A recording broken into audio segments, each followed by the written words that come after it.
আসসালামু আলাইকুম রহমতুল্লাহি আবরকাতু। তো সবার উদ্দেশ্যে একটা কথা বলতে চাই। আসলে আমাদের কিছু কিছু মানুষের কারণে আজকে আমাদের মাজারগুলোতে আঙ্গুল তোলা হইতেছে। তো এমন এমন মানুষে পীর বানাই দিছে, আসলে আমাদের মানুষেরই দোষ। ওই জন্য মানুষ আমাদের সুন্নি আকিদার উপরে আঙ্গুল তুলতে দ্বিধাবোধ করে না।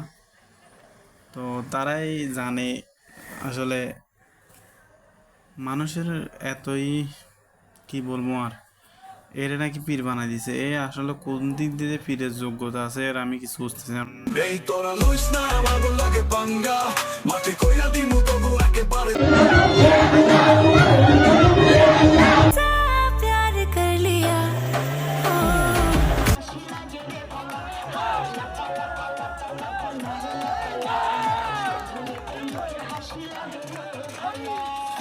रेशम की डोरी छुप छुप के शर्माए देखे चोरी चोरी ये मान संभालो जरा अपना चल गुलाबी दिखाओ न हंस हंस के आंखें शराबी মানলাম এই পীর এর পীর বানাই দিছে, তো এর পীর বানাই দেওয়ার পরবর্তীতে এ হাফ প্যান্ট পরছে কেন? যদি এ একজন পীর হয়, এর যদি কেউ পীর বানায়, এর যদি কেউ এ মুরিদ ছিল বা এ আগের নানা দাদারা যা যে কোনো কেউ মুরিদ ছিল, এরে মুরিদ বানাই এরে পীর বানাইতেছে, ঠিক আছে।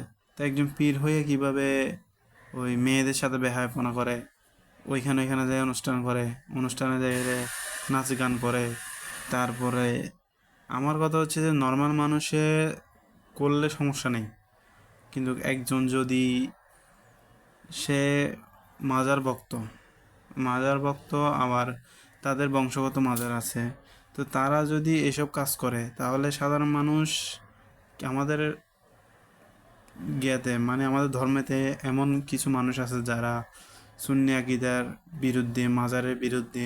তো মাজার নিয়ে তাদের অভিযোগ অনেক থাকতেই পারে, স্বাভাবিক অভিযোগ আছে। অভিযোগ থাকার কারণ হচ্ছে যে কিছু মানুষ এভাবে চলাফেরার কারণে, যেমন ধরেন এই দেখতেছেন এ একজন, এরা সবাই কদম মুসি করতেছে, কেউ কেউ তারপর হাতে চুমো খাইতেছে। আচ্ছা যাই হোক, এটা একটা আদব। আচ্ছা যাই হোক, ওইটা আমি বলতেছি না। এখন আমি বলতেছি, আমার কথা হচ্ছে ওরে এত সম্মান দেওয়া হচ্ছে, কিন্তু ও কি জন্য হাফ প্যান্ট পরবে? ও জানে না ইসলামে হাফ প্যান্ট পরা আমাদের জন্য নিষিদ্ধ, হাঁটুর উপর কোনো প্যান্ট পরা যায় না। এটা তো ও জানে না। তো জানা সত্ত্বেও কেন হাফ প্যান্ট পরবে বা থ্রি কোয়ার্টার প্যান্টও বা কেন পরবে? ও একজন, যেহেতু ওরে একজন পীর বানাইতেছে, তো ওরা যেহেতু ওরা দুই ভাইয়ের পীর বানাইতেছে, তো ওরা তো জায়গায় যেগুলো করতেছে এগুলো তো সাধারণ কোনো পীরের কাজ না। তো আমার কথা হচ্ছে এটা, কেউ এরকম বিভ্রান্তিতে এদেরকে দেখে 10 জনের প্রতি বিচার করবেন এমনটা কেউ করিয়েন না। যাচাই বাছাই করেন। আপনার যদি ভালো না লাগে আপনি মাজারে যাইয়েন না, যাওয়ার দরকার নাই। মাজারের আপনার মানার দরকার নাই, কিন্তু গালি দেওয়ার দরকার নেই। কারণ উনি তো আপনার কাছে কোনো অন্যায় করে যায় নাই, বা উনি আপনার কোনো টাকা মেরে খায় নাই, বা আপনার দুনিয়াতে আপনার কোনো ক্ষতি করে নেই। তো উনারে গালি দেওয়ার কোনো দরকার নাই। যদি পারেন, কেউ যদি পারেন তাহলে এরকম আমি যে ভিডিওতে দিচ্ছি, ভিডিওতে যদি এরকম কোনো কাজ হয়ে থাকে তাহলে এগুলো বন্ধ করার চেষ্টা করবেন আর কি, যাতে ভবিষ্যতে এরকম আর না হয়। তো আমি এই উদ্দেশ্যে বলবো যে ওনার ওই জায়গায় যে মাজারটা আছে ওইটা, আমি মাজারের বিরুদ্ধও না, আমি বরঞ্চ আমি মাজারে ভালোবাসি, অত শ্রদ্ধা। যেমন ধরেন আমাদের চট্টগ্রামে যতগুলো মাজার আছে, এই মাজারটা কিন্তু আমাদের চট্টগ্রামেও না। তো এই মাজারটা হচ্ছে আমাদের চট্টগ্রামে, যেমন ধরেন মাইজভান্ডারি আছে, তারপরে এ চট্টগ্রামের অলিতে গলিতে মাজার অভাব নেই, ঠিক আছে মানেই। যেমন ধরেন দরবারে বাড়ি আছে, তারপরে দিয়ে আরও মনে করেন আরও অনেক শেরে বাংলা হুজুর আছে। তো শেরে বাংলা রহমতুল্লাহ আলাই, তো আসলে ওনারা হচ্ছে যে আমার রসুল ইসলামের তরিকতে সুন্নতে চলাফেরা করতেন। তো ওই জন্য ওনারা আর ওনারা ইসলাম প্রচার করতে সফল হয়েছেন। তো আমি মনে করি যে ওনারা ইসলাম প্রচার করতে সফল হয়েছেন, ওনারা তো এরকম কোনো এমন কোনো খারাপ কিছু নাই যে কেউ মানুষ ওনাদের দিকে আঙ্গুল তুলবে। তো আমার কথা হচ্ছে যে এইসব জিনিস বন্ধ করার দরকার, যেগুলা মাজারের নাম দিয়ে ব্যবসা করে যারা, তাদেরকে বন্ধ করার দরকার আমি মনে করি যেটা। তো আশা করব সবাই আমার কথাটা বুঝতে পারছেন। আর আমি বলতেছি যে এটাই, যে এরকম একটা কম বয়সী আমি এটা বলতেছি না, কারণ আল্লাহ কোন সময় কারে কী দেয় কেউ বলতে পারে না।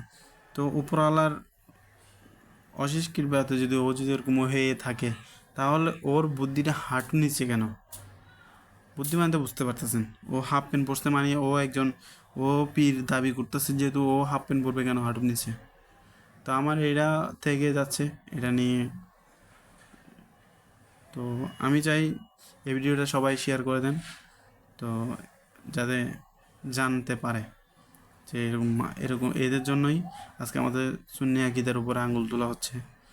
কিছু আমাদের বিরোধী ভাই আছে, আচ্ছা যাই হোক, আমি তাদেরকে ছোটো করে বলতেছি না, কারণ তারা তাদের জায়গা থেকে ঠিক, আমরা আমাদের জায়গা থেকে ঠিক। তো যেটা আমি সুন্নি, আমি মাজার পূজারি, আমি বিরিয়ানি খাইতাম, কিন্তু আসলে আমরা বিরিয়ানি দিকে এত বড় কোনো মনোযোগ নেই, কারণ আমরা খাওয়াইতে ভালোবাসি, খাওয়াইতে বেশি ভালোবাসি। তো সব কিছুতে আমরা আয়োজন করতে ভালোবাসি আমাদের। তো সবাইকে সামনে রেখে, সবাই বরাত সামনে আসতেছে, সবাই কাছে একটা রিকোয়েস্ট, সবাই বাড়িতে রুটি হালুয়া করবেন, তারপরে নিজের বাচ্চাদেরকে বাজি এনে দিবেন, যাতে সবাই বাজি ফোটাইতে পারে, আনন্দ করতে পারে, যে মনে হয় যে আজকে সব বরাত, এই জিনিসটা যাতে মনে হয়। সবার কাছে এটা বলে গেলাম। আসসালামু আলাইকুম, ভালো থাকবেন।